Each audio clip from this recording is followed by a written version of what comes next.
Hello guys! Good morning, good afternoon all over the world! Good morning, good morning, good morning guys! Andito naman ako para natin na ngayon guys, pang 4th day of Simbang Gabi.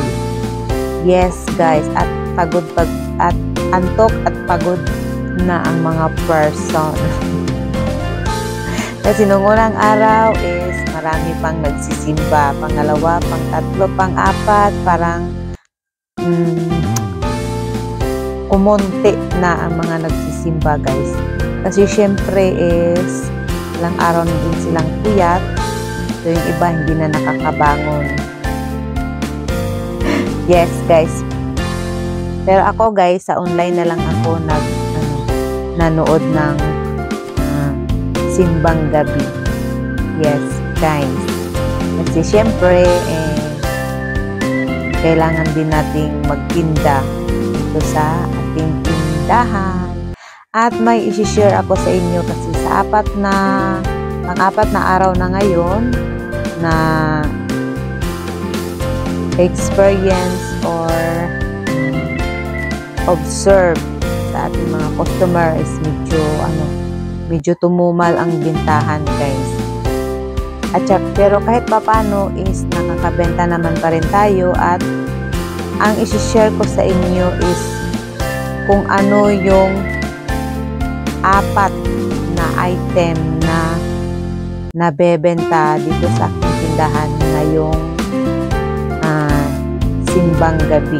Simula day 1 hanggang 4th o siguro hanggang 9 days na Simbang Gabi guys. So ang mga item na mabenta sa akin ngayong Simbang Gabi is kape. Kahit anong klaseng kape guys, 3-in-1 coffee is nabebenta. Ma-coffee ko man, mag-great taste, ma-Nescafe, ibang flavor. Basta nabebenta ang kape. Pangalawa guys is ito. Mga candies. Iba't ibang klase ng candies. Iba't ibang klase ng candies guys. Nabebenta siya. Kasi nga is siguro binabaon nila sa loob ng simbahan. Kasi minunguya-nguya nila. Kasi para hindi sila antukin sa misa or habang nakaantay na mag-start ang misa. Pang-tatlo is kandela. Siyempre guys, papasok sila ng simbahan, papasok tayo ng simbahan. So, nagsisindi sila ng kandila. Diba pagpasok sa simbahan is merong candle hall, lagay ng mga kandila doon.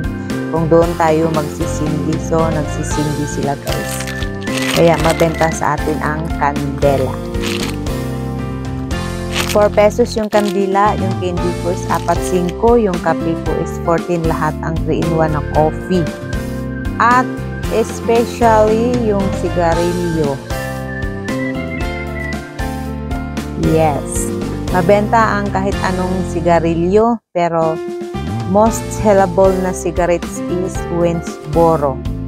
Yun ang very sellable sa akin guys. Winsboro, and then followed by Mighty at Marlboro at Camel. Yun ang nabebenta dito sa akin guys. Siyempre dito sa amin is malamig na ang panahon, kaya nagsigarilyo sila guys bago pupunta ng simbahan.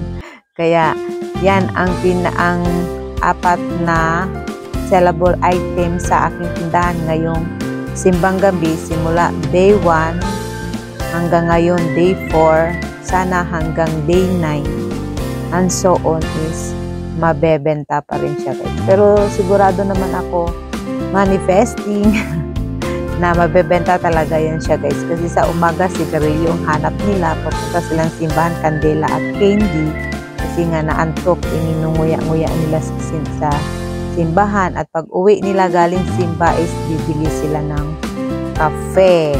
kahit anong coffee, basta 3-in-1 coffee.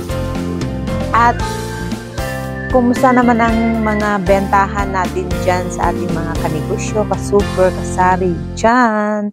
Nakaramdam ba kayo ng tumal sa inyong tindahan? Kasi ako ramdam ko din. Iba lang din last year at sa ngayon, siguro yung iba dito is may mga tanggap naman ng mga 13-month pay, mga bonus, parehas lang ba yun sila guys?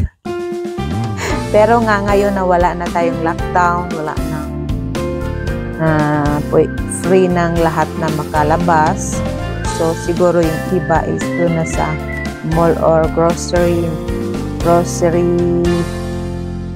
na malalaking tindahan sila namimili guys ng panghanda nila sa Christmas. So, sa sinasabi ko, yung mga binibili na lang nila dito sa sari-sari store is yung mga kulang-kulang na lang na hindi nila na kompletong bili doon sa grocery store.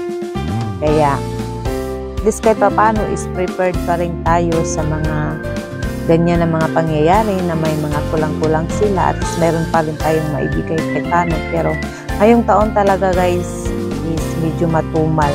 Crisis siya guys. Di ko alam kung crisis or yun nga, lumalabas ang mga person. Doon na sila bumibili sa mall at grocery mall or Pure Gold o iba pang mga grocery store, malalaking store na grocery guys. Kaya okay lang din sa alright kahit at least paano is hindi tayo nasi-zero araw-araw sa ating benta. Thankful pa rin tayo kay God na mayroon tayong income at benta araw-araw guys. Kaya thank you guys for all watching my upload videos.